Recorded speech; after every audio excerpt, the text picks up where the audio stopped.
If you are not living under the rock, you must be aware of the Raj Shamani's podcast with Vijay Mallya. पर क्या राज शमानी ने एक ईमानदार इंसान को बुलाया है या एक अच्छे बिजनेसमैन या एक स्कैमस्टर को, इस वीडियो में जानते हैं। एक वक्त था जब विजय माल्या को किंग ऑफ गुड टाइम्स बोला जाता था। Posh parties, IPL team, luxury yachts और एक लैविश स्टाइल के वो ब्रांड एम्बेसडर थे।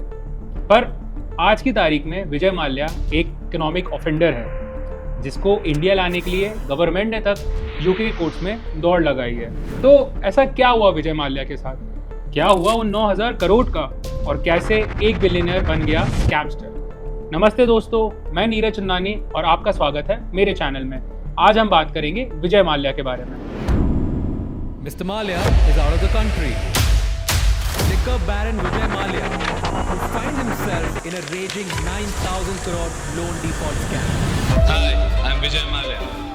भगोड़े करार दिए गए व्यापारी विजय माल्या ने दावा किया है, I made 4 settlement offers to the banks, which they refused to accept. चोर पैसा लूट के भाग गया। क्या पैसा, क्या लूट?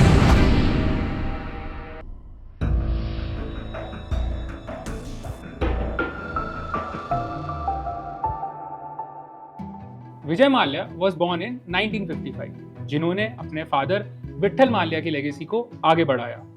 विजय माल्या ने अपने बिजनेस करियर की स्टार्ट यूनाइटेड ब्रूरीज के चेयरमैन के रूप में की थी, जो कि उन्होंने 1983 में ले ली थी। और सिर्फ 28 साल की उम्र में उन्होंने अपनी कंपनी को काफी बड़ा ग्रो कर लिया था, जिसमें लगभग 60 कंपनीज आती थी। इसके साथ ही यूबी ग्रुप वर्ल्ड की सबसे बड़ी लीकर कंपनी बन गई, जिसमें किंगफिशर, रॉयल चैलेंज और मैकडॉनल्ड्स जैसे बड़े ब्रांड्स आते थे। 2005 में विजय माल्या ने किंगफिशर एयरलाइंस को लॉन्च किया, एक ऐसी एयरलाइन जो कि प्रीमियम और लग्जरी स्टाइल को ऑफर करती थी और सबको लगा कि ये इंडियन एविएशन सेक्टर को पूरे तरीके से बदल देगा। इसके साथ साथ ही विजय माल्या ने अपने आप को एक बिलियनर का दर्जा दिया, जिसमें आईपीएल की team, RCB, private yachts, Kingfisher calendar girls जैसी बहुत चीजें थी। लेकिन ये गुड टाइम्स काफी दिनों तक नहीं चले और वहीं पे किंगफिशर और विजय माल्या का डाउनफॉल चालू हुआ।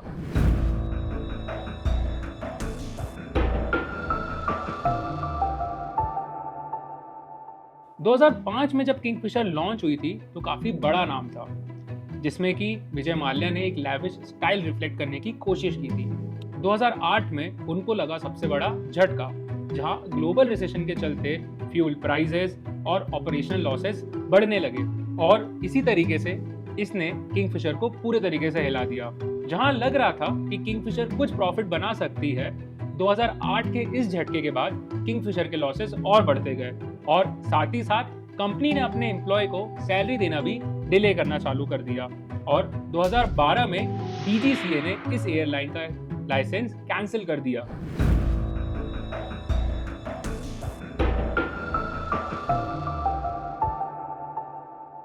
पर केवल ये चीज लाइसेंस होने तक ही सीमित नहीं थी।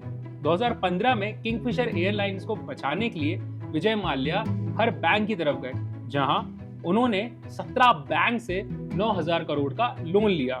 लेकिन ये पैसा अपनी एयरलाइन को बचाने की जगह उन्होंने ये पैसा लेविश लाइफस्टाइल और दूसरे बिजनेसेस पे स्पेंड कर दिया।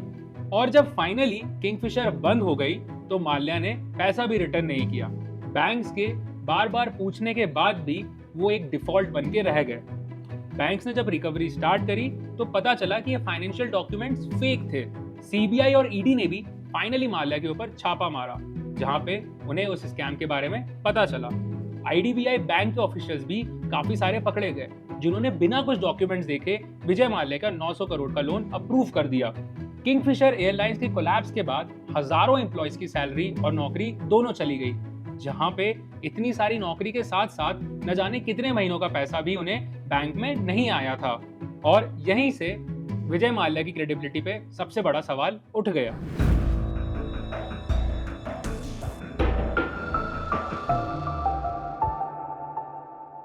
दो 2016 में जब इंडियन बैंक्स ने विजय माल्या के ऊपर प्रेशर डाला तो वो देश छोड़ के यूके चले गए। माल्या के एक्सट्रेडिशन के लिए इंडियन गवर्नमेंट ने यूके गवर्नमेंट से काफी बात करी, पर इसका नतीजा कुछ नहीं निकला। यूके कोर्ट में ट्रायल भी चला, जो कि 2017 से 2020 तक चला, पर तब भी इंडियन गवर्नमेंट को इसमें कोई सफलता नहीं मिली। मीनवाइल जब ये कोर्ट केस चल रहा था, विजय माल्या ने यूके में असाइलम के लिए अप्लाई कर दिया था और जो कि अप्रूव हो गया। तो इंडियन गवर्नमेंट की काफी सारी दिक्कतें खत्म नहीं हो पाई और विजय माल्या कभी भी इंडिया नहीं लौट पाए। मीनवाइल इंडियन गवर्नमेंट ने काफी हार्ड स्टेप्स लिए कि कैसे और किस तरीके से विजय माल्या की प्रॉपर्टी को वो फ्रीज कर सकते हैं, जिसमें कि London mention, official bank accounts और एक्सपेंसिव कार्स तक इंक्लूडेड थे। और फाइनली 2022 में इंडियन गवर्नमेंट ने विजय माल्या को एक इकोनॉमिक ऑफेंडर घोषित कर दिया और उनका इंडिया में आना परमानेंट बैन हो गया।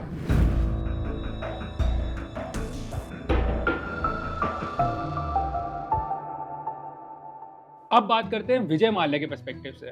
वैसे तो इंडियन गवर्नमेंट और बैंक्स ने अपने हक के ही पैसे मांगे, पर विजय माल्या ये बोलते हैं कि उन्होंने एक आना पैसा नहीं चुराया है।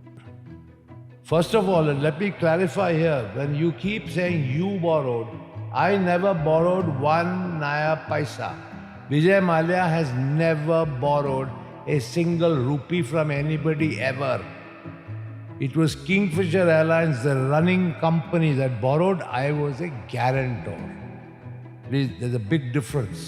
काफी बार उन्होंने इंडियन गवर्नमेंट और इंडियन बैंक्स को तक अप्रोच करा है पैसा लौटाने के लिए, but is this the right way? भाई भला एक ऐसा इंसान जो कि 9,000 करोड़ का स्कैम कर चुका है कैसे एक इकोनॉमिक ऑफेंडर नहीं हो सकता है, और जो कि अपने आप को एक इनोसेंट बोल सकता है। Also as per Vijay Mallya, Indian government ने उनके लगभग 14,000 करोड़ रुपए के एसेट्स बेच दिए हैं, जो कि उनकी लोन अमाउंट से ज्यादा थे। और उनका ये भी क्लेम है कि इंडियन गवर्नमेंट और बैंक्स उन्हें अभी भी तंग कर रहे हैं। पर इवेंचुअली इंडियन गवर्नमेंट ने अपने डॉक्यूमेंट्स और अपने स्टेटमेंट में यही बोला है कि ये सब बात गलत है।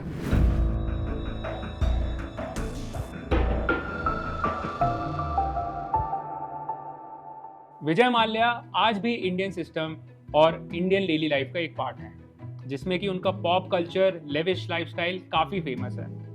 उनकी luxury lifestyle and of course we know him by the king of good times. आज भी उनका ब्रांड किंगफिशर बहुत अच्छे तरीके से इंडिया में पिया जाता है।